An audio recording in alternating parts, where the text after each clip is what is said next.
सभी गुरु भगवंतों के चरणों में कोटि कोटि वंदन करने के पश्चात आत्मबंधुओं, आज का यह पावन प्रसंग कार्तिक कृष्ण पक्ष की अमावस्या, भगवान महावीर स्वामी का निर्वाण कल्याणक महोत्सव। एक तरफ देखा जाए तो कार्तिक कृष्ण पक्ष की अमावस्या की सघन काली रात में ज्योति का झिलमिल प्रकाश करके दीपावली मनाने की यह परंपरा भारतीय संस्कृति के बहुमुखी चिंतन को प्रकट करती है।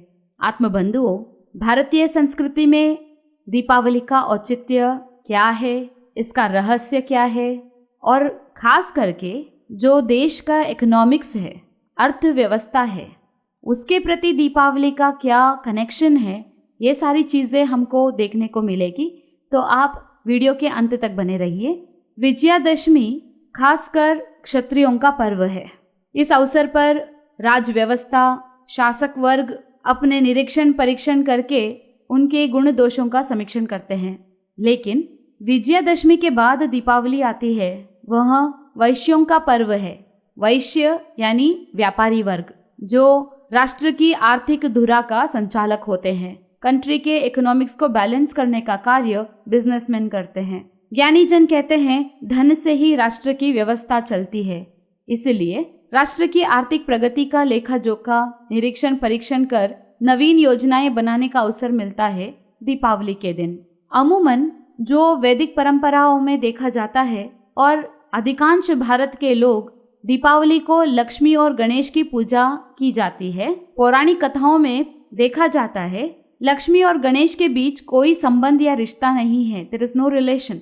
फिर दोनों को एक ही केंद्र पर एक साथ पूजने का अभिप्राय क्या हो सकता है, क्या लॉजिक हो सकता है, इस पर हमें चिंतन करना है। पुराणों में गणेश को बुद्धि का देवता माना गया है। विघ्न विनाशक और मंगल कारक है गणेश। तो लक्ष्मी संपत्ति समृद्धि की देवी है। कुबेर देव धन की रक्षा करते हैं, लेकिन धन को प्रदान करने वाली है लक्ष्मी देवी। इसलिए कुबेर पूजा का प्रचलन नहीं है। धन देने वाली लक्ष्मी जी की पूजा की जाती है और साथ में गणेश जी की पूजा की जाती है। ऐसा लगता है संसार में धनवान का नहीं, धन देने वाले दानी का महत्व है, और उससे भी अधिक महत्व है बुद्धि का, सद्बुद्धि का। समृद्धिवान धनवान अनीति व दुर्बुद्धि से ग्रस्त हो सकता है, क्योंकि लक्ष्मी मोह उत्पन्न करने वाली है, मनुष्य के विवेक पर पर्दा डालती है। इसलिए लक्ष्मीवान होने के साथ ही बुद्धिमान होना भी बहुत जरूरी है। धन के साथ विवेक जागृत रहना चाहिए। समृद्धि के साथ बुद्धि रहेगी तो वह संपत्ति समाज, धर्म और राष्ट्र के लिए कल्याणकारी हो सकती है।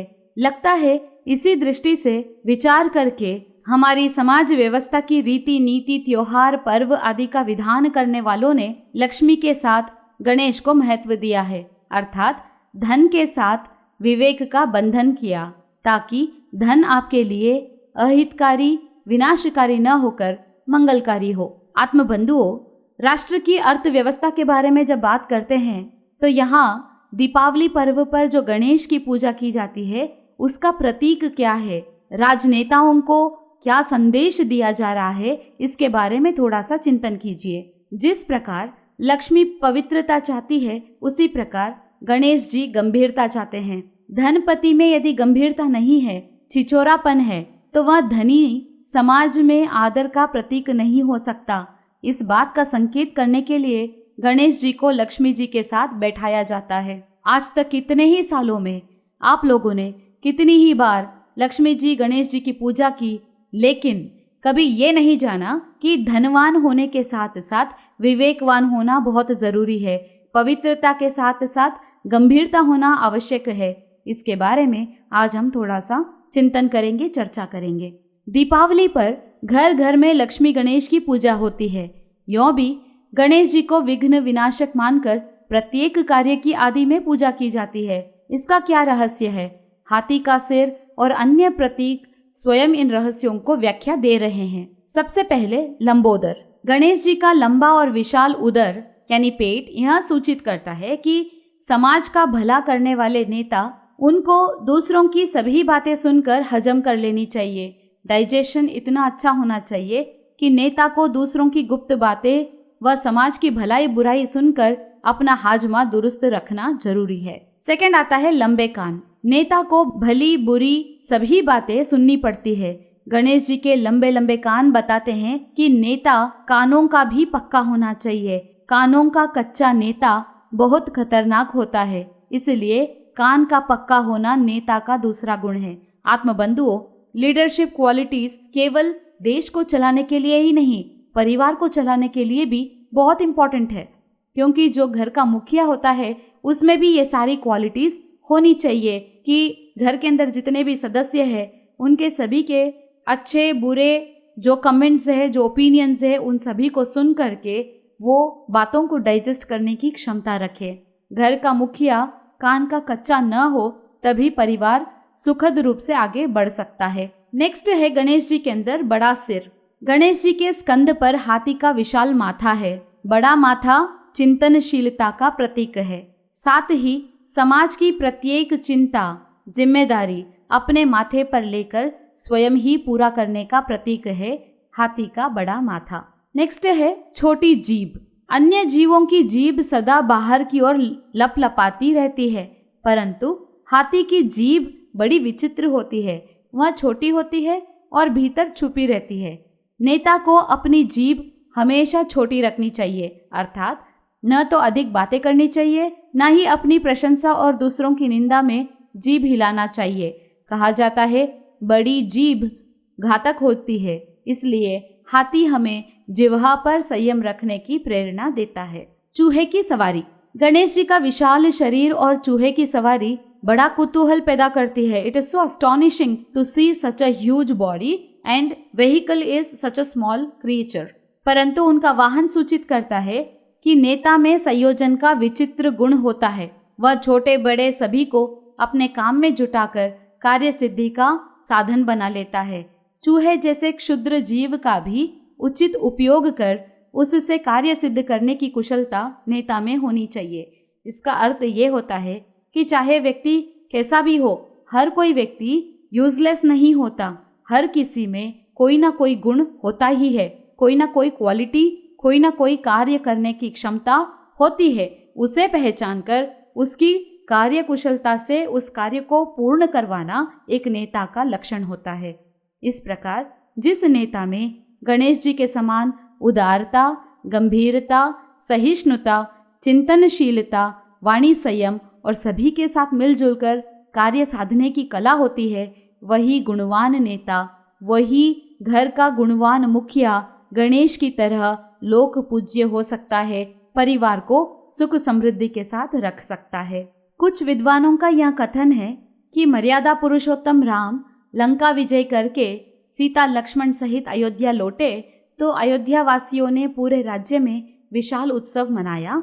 घर घर पर दीपक जलाए गए, इसलिए कार्तिक अमावस्या के दिन दीप मालिका करने की प्रथा चली।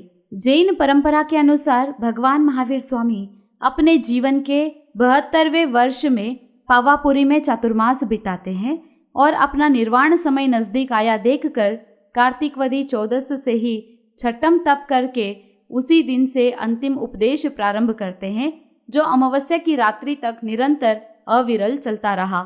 हजारों देव दानव मानव उनके समवसरण में एकाग्रचित्त बैठे उपदेश रस का अमृतपान कर रहे हैं कि 16 प्रहर की देशना देते ही अमावस्या की प्रथम रात्रि में भगवान मानव देह त्याग कर मोक्ष को प्राप्त हो जाते हैं। भगवान का निर्वाण होते ही चारों तरफ शोक, उदासी, उद्विग्नता छा जाती है। भगवान के इस अंतिम संवत्सरण में 18 गण राजाओं ने भी उपवास पौषध करके धर्म आराधना की थी। निर्वाण प्राप्त होते ही समूचे लोक में एकदम सघन अंधकार छा जाता है।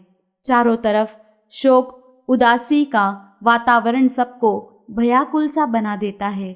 इस सघन अंधकार को दूर करने के लिए देवता और मानवों ने मिलकर प्रकाश करने का निश्चय किया।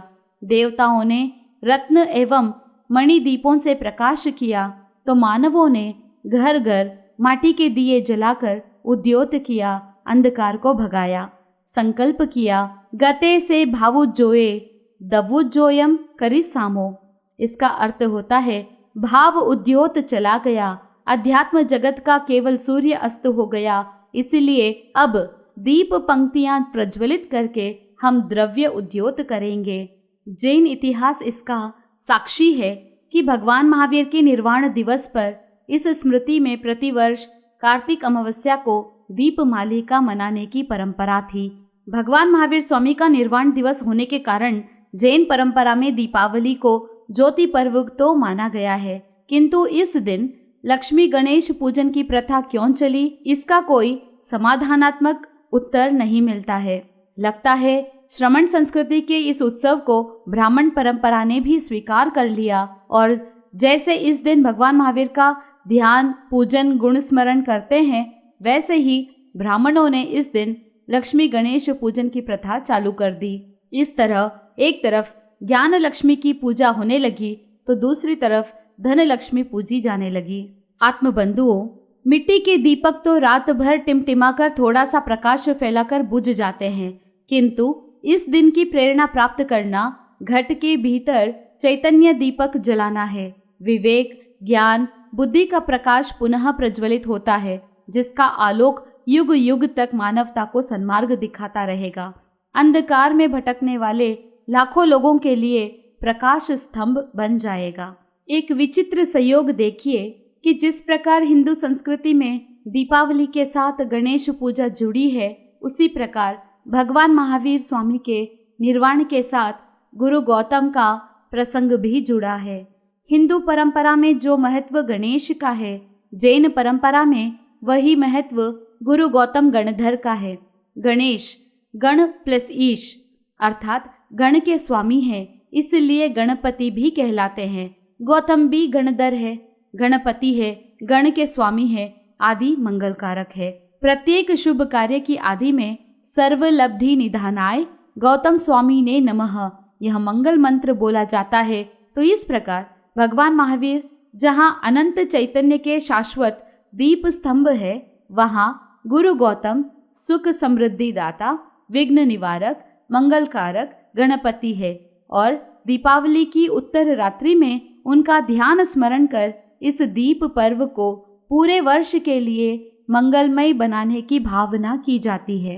इसलिए इस दीपावली के दिन 3 संकल्प हम सबको करने हैं। सबसे पहले हमारी लक्ष्मी न्याय उपार्जित हो, हम सद्विवेक पूर्वक इसका उपभोग व उपयोग करें। दीपक संसार में प्रकाश करता है, इसी तरह दूसरों के जीवन में भी प्रकाश करे। अंधकार में भटकते लोगों को ज्ञान ज्योति, नेत्र ज्योति और आनंद की ज्योति प्रदान कर अपने जीवन को सार्थक बनाएं। दूसरा संकल्प यह है कि जिस तरह से दीपावली शुचिता का पर्व है, पवित्रता का पर्व है, हमारा बाह्य वातावरण, वस्त्र, घर आदि जिस प्रकार स्वच्छ है, क्लीन है, उसी प्रकार हमारा जीवन भी साफ सुथरा हो, मन भी पवित्र हो, जीवन व्यवहार भी पवित्र हो, कपट, द्वेष, मिथ्याचार, अहंकार की गंदगी दूर हो।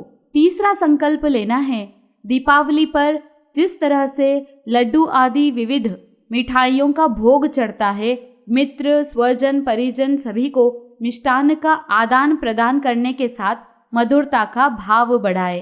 केवल खाने में ही नहीं, अपने वचनों में भी, भावों में भी मधुरता को बढ़ाना चाहिए। हमारी वाणी मधुर हो, हमारा व्यवहार शालीन हो, किसी के प्रति कटुता व क्षुद्रता नहीं रखे। कहावत है, खाने में चीनी की मात्रा कम रखे, किंतु वचन में मिठास घोलकर मधुरता की सृष्टि करे। इसीलिए आत्मबंधुओं, इस दीपावली पर्व पर आप इन 3 शुभ संकल्पों को ग्रहण करें और आप सभी को दीपावली की हार्दिक हार्दिक शुभकामनाएं। इसी मंगल भावना के साथ बोलिए श्री जैन धर्म की जय।